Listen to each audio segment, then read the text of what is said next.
اعوذ باللہ من الشیطان الرجیم بسم اللہ الرحمن الرحیم الحمد للہ الذی لا یبلغ مدحته القائلون ولا يحسن عما ولعته ولا يعدي حقه المجتهدون الذي لا يدركه جهد العلم ولا يناله غوص الفتن الذي ليس لصفته حد محدود ولا نعت موجود ولا وقت معدود ولا أجل ممدود فطر الخلائق بقدرته ونشر الرياح برحمته وعدد صخور ميدان عرضه أول دين معرفته وكمال معرفته التصديق به وكمال التصديق به التوحيد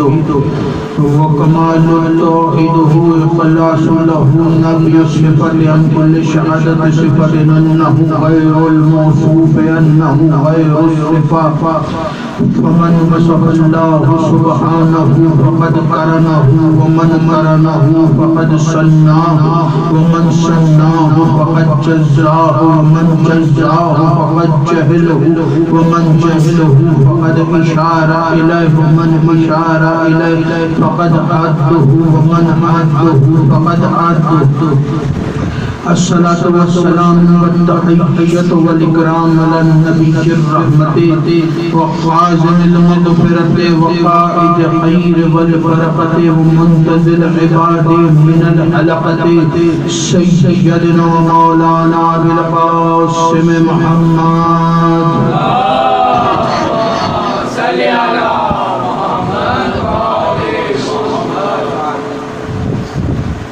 وعليه الطيبين الطاهرين المعصومين المنتخبين المنتجبين ولعن الله على أعدائهم أجمعين أما بعد فقد قال الله تبارك وتعالى في كتابه المجيد وفرقانه الحميد وقوله الحق بسم الله الرحمن الرحيم إنما وليكم الله ورسوله والذين آمنوا يقيمون الصلاة يؤتون الزكاة وهم راكعون صلوات بآواز بلند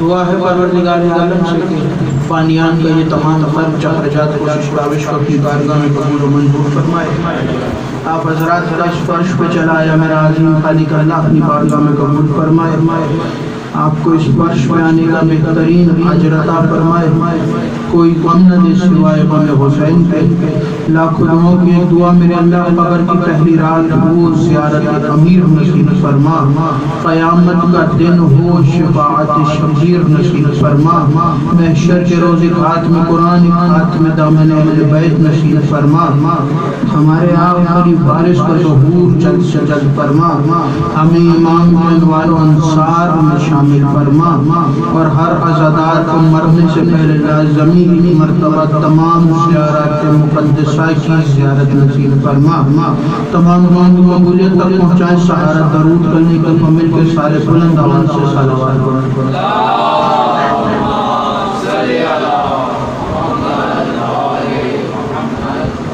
مزاج معلّہ کی نفاست اور ناگوار منزلت الصلوات ذرا بلند آواز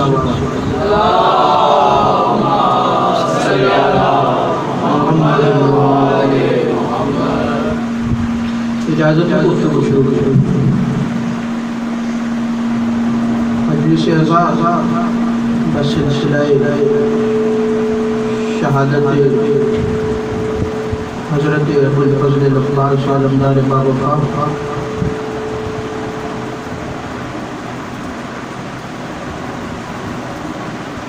سرنامہ کلام قرآن مجید ایک سورت کی آیہ باقی ہدایہ آپ کے حوالے کرنے کا شرف حاصل ہوا بڑی ہی مشہور و معروف سورت اور قرآن کی 5ویں سورت ترتیب تلاوت کے حساب سے سورہ مبارکہ مائدہ کی آیت نمبر 55 ارشاد ہوا اور وہ اللہ ولی ہے، اس کا رسول ولی ہے، اور وہ ولی ہے جو نماز قائم کرتا ہے اور حالت رکوع میں زکوٰۃ دیتا ہے۔ اس سے پہلے کہ اپنے عنوان میں قدم رکھوں چند باتیں آپ کے گوش گزار کرانی ہیں، اس کے لیے رسول کی حدیث آپ کے حوالے کرو۔ رسول نے ایک دفعہ مل کے بلند آواز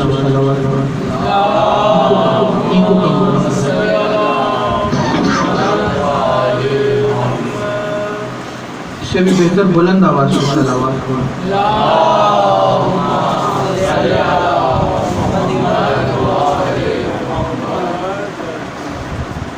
رسول نے ارشاد فرمایا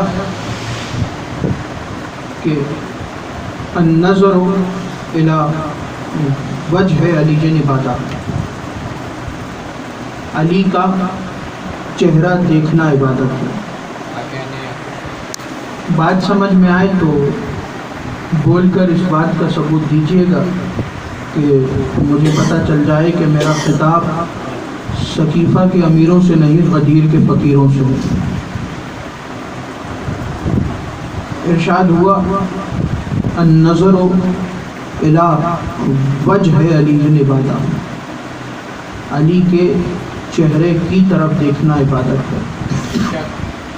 احادیث کی کتابوں میں تواتر کے ساتھ یہ حدیث بیان کی گئی، لیکن اسی سے ملتی جلتی ایک حدیث اور بیان کی گئی، اور وہ یہ تھی کہ النظر الی علی عبادت، علی کی طرف دیکھنا عبادت ہے۔ اس میں چہرے سے تخصیص نہیں ہے، یعنی کہ صرف چہرے کو دیکھنا عبادت نہیں، علی کا ہاتھ بھی دیکھنا عبادت ہے، علی کا جسم بھی دیکھنا عبادت ہے، سر سے لے کر پیر تک علی کو دیکھنا عبادت ہے۔ النظر الی علی عبادت۔ اور اسی سے ملتی جلتی 3 حدیثیں ہیں کل جو ایک دوسرے سے آپس میں ربط رکھتی ہیں، اور حدیث کی کتابوں میں تواتر کے ساتھ یہ آئی ہیں، اور صرف ہمارے ہی مذہب میں نہیں بلکہ اہل سنت نے بھی ان حدیثوں کو لکھا، اور یہ تینوں حدیثیں ایک ساتھ آپس میں ایک سائیکولوجیکل ربط رکھتی ہیں، ایک ربط ہے تینوں کے اندر۔ پہلی حدیث ہے النظر الی علی عبادت، دوسری حدیث ہے ذکر علی عبادت، اور تیسری حدیث ہے حب علی عبادت۔ علی کی طرف دیکھنا عبادت ہے، علی کا ذکر عبادت ہے، اور علی کی محبت عبادت ہے۔ اس میں آپس میں ایک سائیکولوجیکل ربط ہے، وہ آپ کے حوالے کرنا ہے۔ رسول نے فرمایا النظر الی علی عبادت، علی کی طرف دیکھنا عبادت ہے، اور اس میں نے کہا کہ چہرے سے تخصیص نہیں ہے۔ اور یہ میں کیوں کہہ رہا ہوں، یہ خیبر کے میدان میں رسول نے خود بتایا کہ صرف چہرے کو دیکھنا عبادت نہیں بلکہ پورے کے پورے علی کو دیکھنا عبادت ہے۔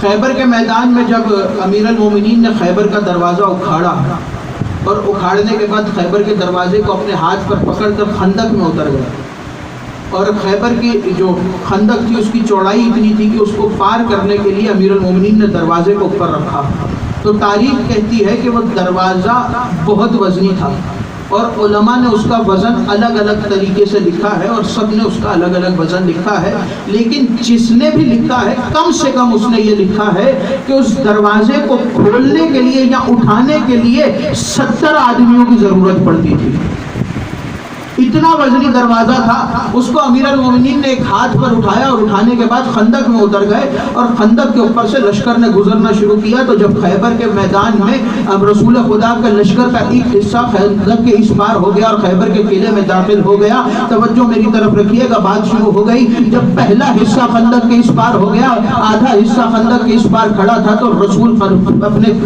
قافلے کے ساتھ خندق کو پار کر رہے تھے۔ توجہ رکھیے گا، جب رسول قافلے کو پار کر رہے تھے چھپے اور خندق کے قریب رسول پہنچے تو قافلے میں سے لشکر میں سے ایک شخص بولا یا رسول اللہ علی کو تو دیکھیے کتنی طاقت ہے علی میں کہ علی نے دروازہ اٹھا لیا، اتنا وزنی دروازہ ہے، ایک تو دروازے کا اپنا وزن، اس کے اوپر سے خندق کے اوپر سے لشکر گزر رہا ہے، دروازے کے اوپر سے لشکر گزر رہا ہے، ایک تو دروازے کا وزن اوپر سے لشکر کا وزن، علی کے اندر کتنی طاقت ہے، علی کے ہاتھ میں کتنی طاقت ہے، علی نے اتنا وزنی دروازہ اٹھا لیا، دروازے کا بھی وزن ہے، اوپر لشکر کا بھی وزن ہے۔ رسول نے کہا علی کے ہاتھ کو کیا دیکھتا، علی کے پاؤں کو تو دیکھ، علی کے ہاتھ کو کیا دیکھتا ہے، علی کے پاؤں کو تو دیکھ۔ جب دیکھا تو علی کے پاؤں ہوا میں معلق تھے۔ تو النظر الی علی عبادہ، علی کی طرف دیکھنا عبادت۔ اور دوسری حدیث ذکر علی عبادہ، ذکر کے دو کمال ہیں، ذکر کیا بھی جا سکتا ہے اور ذکر سنا بھی جا سکتا ہے۔ اگر کوئی گونگا ہے تو وہ ذکر سن لے، اگر کوئی بہرا ہے تو ذکر کر لے۔ میں نے رسول کی حدیث سنی النظر الی علی عبادہ، اور میری آنکھیں نہیں تھی، میں تھا اندھا، میں رسول کے پاس پہنچ گیا۔ میں نے کہا یا رسول اللہ حدیث تو آپ کی سن لی، لیکن میں کیا کروں، میں علی کو دیکھ کے عبادت نہیں کر سکتا، اس لیے کہ میری آنکھیں نہیں۔ رسول نے کہا پریشان کیوں ہوتا ہے، ذکر علی ہے عبادت، علی کا ذکر عبادت ہے، تو علی کو دیکھ نہیں سکتا، علی کا ذکر کر لے۔ اب ایک شخص رسول کے پاس آیا، اور توجہ رکھیے گا علی کا ذکر عبادت ہے، علی کو دیکھنا عبادت ہے۔ تیسری حدیث جس کا سائیکولوجیکل ربط ہے ان دونوں حدیثوں سے، تیسری حدیث جو رسول نے کہی حب علی عبادہ، اس کا کیسے ربط بن رہا ہے میں یہ بھی آپ کو بیان کر دوں۔ ایک شخص رسول کی بارگاہ میں حاضر ہوا اور اس کے پاس کیسے نہ کیسے یہ حدیث پہنچ گئی، اس لیے کہ وہ گونگا بھی تھا، وہ بہرا بھی تھا، وہ اندھا بھی تھا، رسول کے پاس پہنچ گیا۔ اب رسول کو خود تو بتا نہیں سکتا، لیکن رسول رحمت للعالمین ہے اور کائنات میں ہر شے کو ہونے سے پہلے جانتے ہیں۔ وہ رسول کے جس کے ہاتھ پر پتھر کلمہ پڑھتے ہیں، وہ رسول کے جس کی انگلی کے اشارے سے چاند دو ٹکڑے ہو جاتا ہے، وہ رسول کے جس کے اشارے پر درخت اس کو سجدہ کرتے ہیں، اس رسول نے اس کی دل کی آواز سنی، اس نے دل میں سوچا کہ یا رسول اللہ آپ نے تو حدیث بیان کر دی کہ علی کو دیکھنا عبادت ہے، لیکن میں تو دیکھ ہی نہیں سکتا، میری تو آنکھیں ہی نہیں ہے۔ رسول نے کہا تو پریشان کیوں ہوتا ہے، تو علی کا ذکر کر لے، علی کا ذکر بھی عبادت ہے۔ کہنے لگا یا رسول اللہ میں تو علی کا ذکر کر بھی نہیں سکتا، میں تو علی کا ذکر سن بھی نہیں کر سکتا، میں تو مجبور ہوں، نہ دیکھ کے عبادت کر سکتا ہوں، نہ کر بول کے عبادت کر سکتا ہوں، نہ سن کے عبادت کر سکتا ہوں، میں کیا کروں؟ تو رسول نے کہا پریشان کیوں ہوتا ہے، تو دل رکھتا ہے نا تو حب علی عبادت، علی کی محبت عبادت ہے۔ تو رسول نے بتایا کہ یہ تو کہہ سکتا ہے کہ میں آنکھ نہیں رکھتا، کہ یہ تو کہہ سکتا ہے میں کان نہیں رکھتا، کہ یہ تو کہہ سکتا ہے میں زبان نہیں رکھتا، لیکن اب یہ کون کہے گا کہ میں دل نہیں رکھتا؟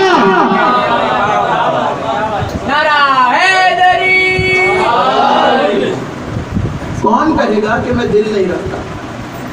تو حب علی عبادت۔ اور سرنامہ کلام میں جو آیت تھی وہ روکی تھی میں نے،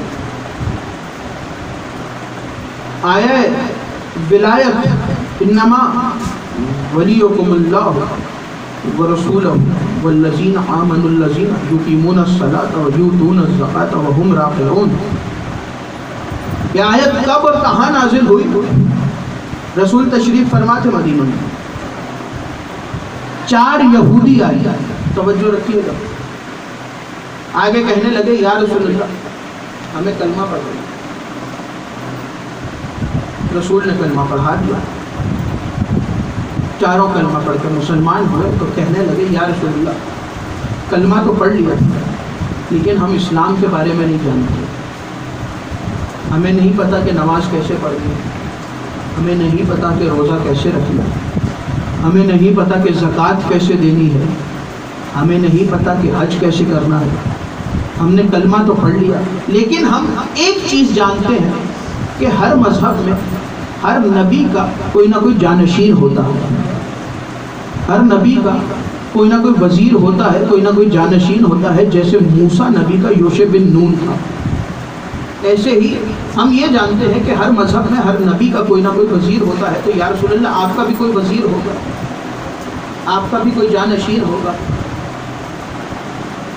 تو رسول کے اوپر جبرائیل نازل ہوئے اور جبرائیل نے یہ آیت رسول کو بیان کی، تو رسول نے کہا کہ آؤ تمہیں میں اپنا جانشین سے ملوں۔ اب جبرائیل کیا کہہ رہا ہے کہ ایک اللہ ولی ہے، ایک رسول ولی ہے، اور ایک وہ ولی ہے جو حالت رکوع میں زکوٰۃ دے رہا ہے، جو حالت رکوع میں زکوٰۃ دے رہا ہے۔ توجہ رکھیے گا، رسول چلے پیچھے پیچھے وہ بھی چلے۔ رسول مسجد کے قریب جا رہے تھے کہ سامنے سے ایک سائل کو آتے دیکھا، اور سائل کے ہاتھ میں انگوٹھی دیکھی۔ توجہ رکھیے گا، سائل کو آتے دیکھا، سائل کے ہاتھ میں انگوٹھی دیکھی۔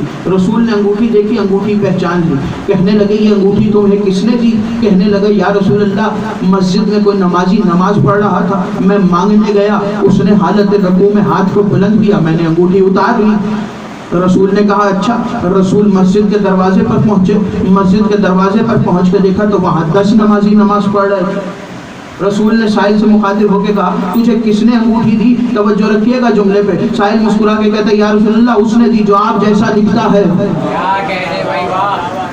اس نے دی جو آپ جیسا دکھتا ہے۔ رسول سمجھ گئے، رسولوں نے ہاتھوں کو بلند کیا، ہاتھوں کو بلند کر کے کہا میرے اللہ تیرا شکر ہے کہ علی نے حالت رکوع میں زکوٰۃ دی، علی نے حالت رکوع میں زکوٰۃ دی۔ توجہ رکھیے گا، رسول ہاتھ بلند کر کے دعا مانگ رہے ہیں اور اللہ کا شکر ادا کر رہے ہیں، میرے اللہ تیرا شکر ہے علی نے حالت رکوع میں زکوٰۃ دی۔ اس لیے کہ رسول جانتے تھے کہ وہاں جتنے کھڑے ہیں اگر ان میں سے کوئی ہاتھ اٹھائے گا تو نماز ٹوٹ جائے گی، ان میں سے کوئی ہاتھ اٹھائے گا تو نماز ٹوٹ جائے گی، ان میں سے کوئی ہاتھ اٹھائے گا تو نماز ٹوٹ جائے گی۔ اس لیے علی نے زکوٰۃ دی اور رسول نے شکر ادا کیا کہ میرے اللہ تیرا شکر ہے کہ علی نے حالت رکوع میں زکوٰۃ دی۔ آیت علی کی شان میں نازل ہو گئی۔ کچھ لوگوں کو علی سے حسد ہوا، آپس میں جمع ہو گئے اور 10 بندے بیٹھ کے کہنے لگے یہ کیا بات ہوئی؟ ہر آیت علی کی شان میں نازل ہو رہی ہے، ہر آیت علی کی شان میں نازل ہو رہی ہے، وہ بھی آیت علی کی شان میں، وہ بھی آیت علی کی شان میں، وہ بھی آیت علی کی شان میں۔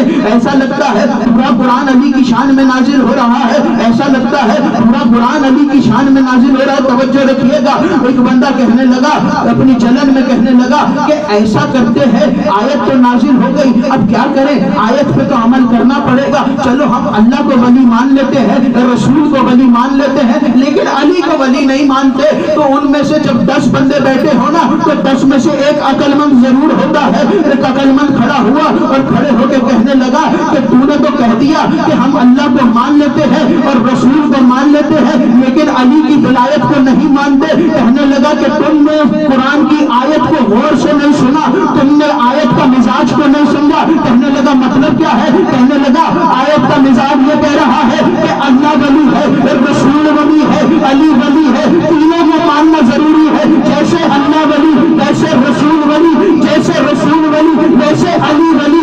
اگر ایک کو بھی چھوڑا باقی لے گئے،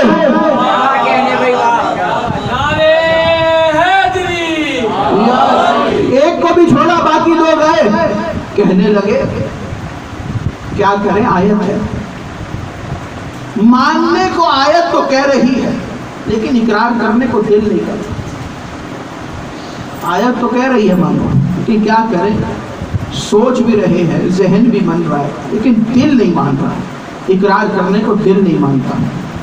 ان میں سے کہنے لگا یہ کون سی بڑی بات ہے، ایسا کرتے ہیں علی کی شان میں آیت نازل ہوئی ہے، میں بھی اپنی شان میں آیت اتروا لیتا ہوں۔ علی نے زکوٰۃ دی ہے، میں بھی زکوٰۃ دیتا ہوں، بھی آیت نازل ہو جائے۔ تو پھر ایک کام کرنا، جب میری شان میں آیت نازل ہو جائے تو پھر تمہارے پاس چوائس ہو جائے گی، تم علی کو چھوڑ دینا، مجھے ولی مان لینا۔ اب شوق تو بڑے بڑوں کو تھا، انہوں نے کہا یہ بھی ٹھیک، ایسا کر لو۔ اب وہ صاحب باہر نکلے، بازار میں گئے، جا کے 40 انگوٹھیاں خریدی۔ توجہ، 40 انگوٹھیاں خریدی کہ جائیں گے 40 دن زکوٰۃ دیں گے، مسلسل 40 آیتیں نازل ہو جائیں گی۔ جب ہماری شان میں 40 آیتیں نازل ہو جائیں گی تو ہم بھی کہہ سکیں گے ہمارے لیے بھی قرآن آیا، ہمارے لیے بھی آیا تھا۔ گئے اور جا کے دکان سے 40 انگوٹھیاں خرید لی۔ جیسے بازار میں پھر رہے ہوتے ہیں نا انگوٹھیاں بیچنے کے لیے، ویسے انہوں نے جا کے بازار سے انگوٹھی خریدی اور 40 انگوٹھیاں خرید کے آئے اور آ کر کہنے لگے میں جاؤں گا مسجد میں نماز پڑھوں گا، تم اپنے کسی بھکاری کو بھیج دینا، وہ آئے گا اور آ کے مجھ سے زکوٰۃ مانگے گا تو میں ہاتھ بلند کر دوں گا، انگوٹھی لے جائے گا۔ 40 دن مسلسل پری پلانڈ بندے آئے، یہ رکوع کی حالت میں جاتے، سائل آگے کہتا کوئی ہے جو اللہ کے نام پہ زکوٰۃ دے، یہ ہاتھ بلند کرتے، انگوٹھی گئی، دوسرے دن پھر، تیسرے دن پھر، 40 دن مسلسل انہوں نے زکوٰۃ دی۔ 41ویں دن جناب اپنے گھر سے نکلے اچھے بہترین لباس کو پہن کے رسول کے پاس آئے، آ کے کہنے لگے یا رسول اللہ کوئی آیت نازل ہوئی؟ توجہ، یا رسول اللہ کوئی آیت نازل ہوئی؟ رسول نے کہا کون سی آیت؟ آیتیں تو روز نازل ہوتی ہیں، جبرائیل روز آتا ہے ہمارے دروازے پہ، جبرائیل کا کام ہے آیتیں لے کے آنا، جبرائیل روز آتا ہے، کون سی آیت کی بات کر رہے ہو؟ کہنے لگے یا رسول اللہ ہم نے 40 دن مسلسل زکوٰۃ دی ہے، کہنے لگے ہم نے 40 دن مسلسل زکوٰۃ دی ہے تو کوئی ہماری شان میں بھی آیت نازل ہوئی؟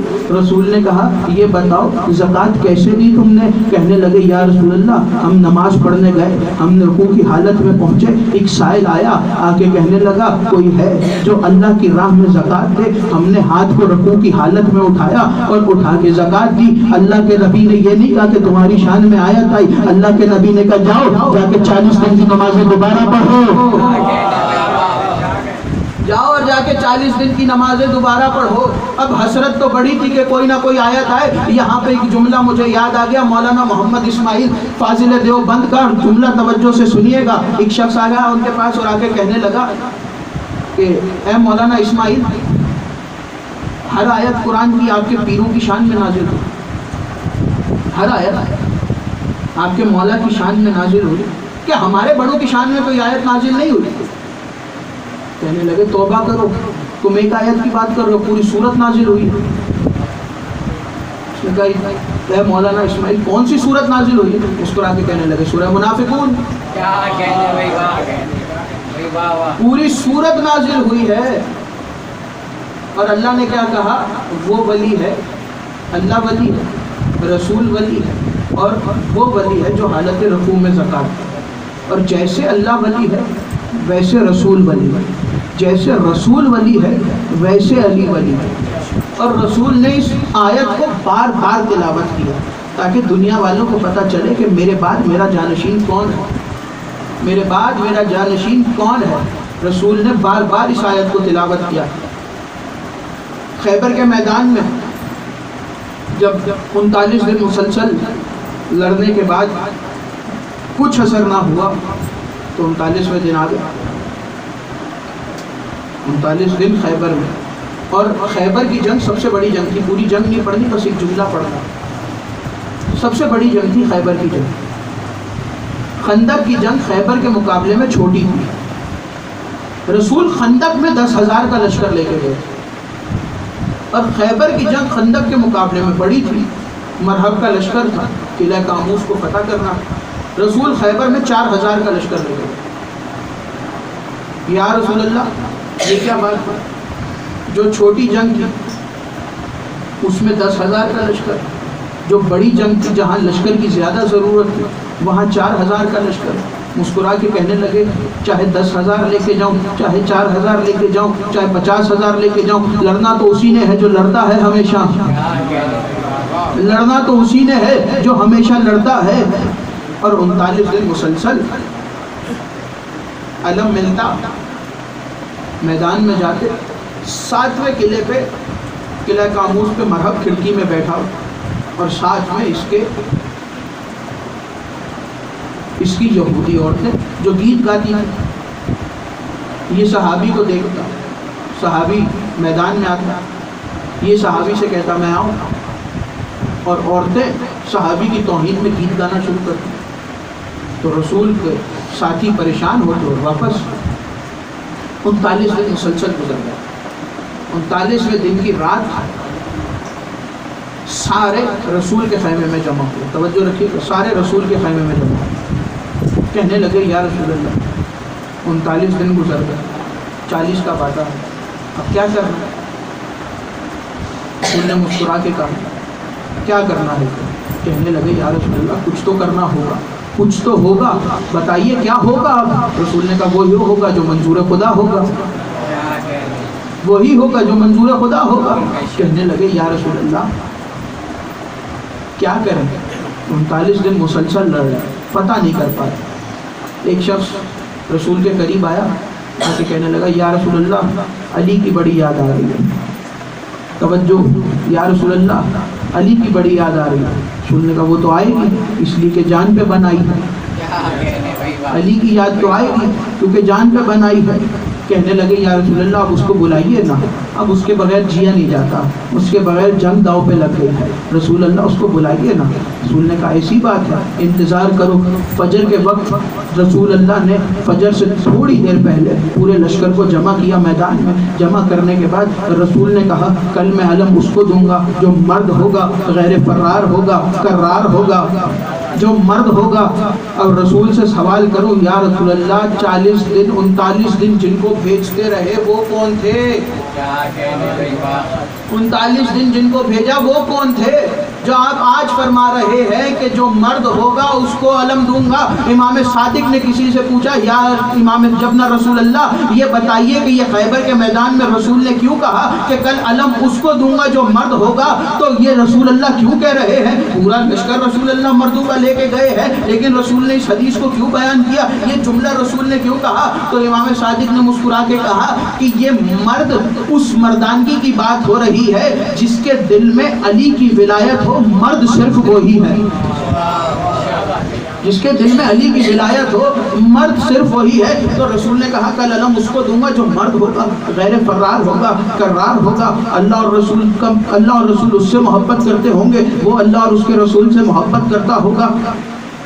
یہ کہنے کے بعد رسول نے فجر کی جماعت کروائی، نماز مکمل کی۔ مکمل کرنے کے بعد رسول دوبارہ میدان میں آئے اور ایک ریت کے ٹیلے پہ کھڑے ہوئے، اور ریت کے ٹیلے پہ کھڑے ہو کے رسول نے قرآن کی تلاوت کرنا شروع کی۔ تلاوت کرتے ہوئے رسول نے جو پہلی آیت پڑھی وہ یہی آیت تھی، بسم اللہ الرحمن الرحیم، انما ولیکم اللہ ورسولہ والذین آمنوا الذین یقیمون الصلاۃ ویؤتون الزکاۃ وہم راکعون۔ اس کے بعد رسول نے آواز دے کے مدینے کا منہ کیا اور مدینے کا رخ کر کے رسول نے آواز دی ناد علی مظہر اللہ جائے۔ تاریخ کہتی ہے رسول نے ناد علی کا جملہ پڑھا۔ یہاں مسجد میں بیٹھے ہوئے علی قرآن پڑھ رہے تھے، مسجد میں بیٹھے ہوئے علی قرآن کھول کے بیٹھے تھے۔ کہنے لگے یہ آپ نے کیسا جملہ کہہ دیا کہ علی قرآن کھول کے بیٹھے تھے، کہ علی قرآن کی تلاوت نہیں کر رہے تھے؟ تو میں نے کہا کہ جناب اب میں کیسے بتاؤں کہ علی قرآن کی تلاوت کر رہے تھے یا قرآن علی کی تلاوت کر رہا تھا؟ میں کیسے بتاؤں کہ قرآن علی کی تلاوت کر رہا تھا یا علی قرآن کی تلاوت کر رہے تھے؟ ادھر علی رسول کی آواز آئی ناد علی مظہر اللہ جائے، ادھر علی نے قرآن بند کیا، آواز دی کمبر کی آواز ہے جی مالک نمبر، کمبر کی آواز ہے جی مالک نمبر۔ مولا نے کہا کمبر ہماری سواری نہ، کمبر استقبل میں گیا، زنجر اپنے مولا کے رہوار کو دلدل میں لے کے آنے لگا، ادھر دلدل آ رہا تھا، ادھر رسول کی آواز ہے ناد علی مظہر اللہ جائے، تجب ہو لما فنہ وائی، ادھر رسول نے کہا تجب ہو لما فنہ وائی، ادھر علی کی آواز ہے کمبر صرف سواری نہیں لانی، گھر سے جا کے ذوالفقار بھی لے کے آئے، گھر سے ذوالفقار بھی لے کے آؤ۔ کمبر کہتے ہیں میں نے تولا اور گھر کے دروازے پر پہنچا، اور گھر کے دروازے پر پہنچ کے میں نے قرآن کی آیت کو تلاوت کیا، آیت تطہیر میں نے تلاوت کرنا شروع کی، انما یرید اللہ لیذھب عنکم الرجس اہل البیت ویطہرکم تطہیرا، اور تطہیرا کا الف میں نے ختم کیا تھا، ابھی الف بولا تھا، گھر کا دروازہ کھلا، حسنین کی اماں فضہ ہاتھوں میں ذوالفقار لے کے کھڑی تھی، حسنین کی اماں فضہ ہاتھوں میں ذوالفقار لے کے کھڑی تھی۔ میں نے کہا فضہ ابھی تو میں نے دروازے پر دستک دی، نہ میں نے تلوار منگوائی، تجھے کیسے پتا چلا کہ تم ذوالفقار لینے آیا ہو؟ فضہ مسکرا کے کہتی ہے کمبر جلدی کر، دیر نہ کر، مدینے میں رسول کو علی کا انتظار ہے، مدینے میں رسول کو علی کا انتظار ہے، جا جلدی جا۔ کمبر تو جس کا غلام ہے نا، تو گھر کے باہر رہتا ہے، میں گھر کے اندر رہتی ہوں، تو گھر کے باہر رہتا ہے، میں گھر کے اندر رہتی ہوں، جملہ آپ کے حوالے کرو، وہاں رسول نے وہاں ناد علی مظہر اللہ جائے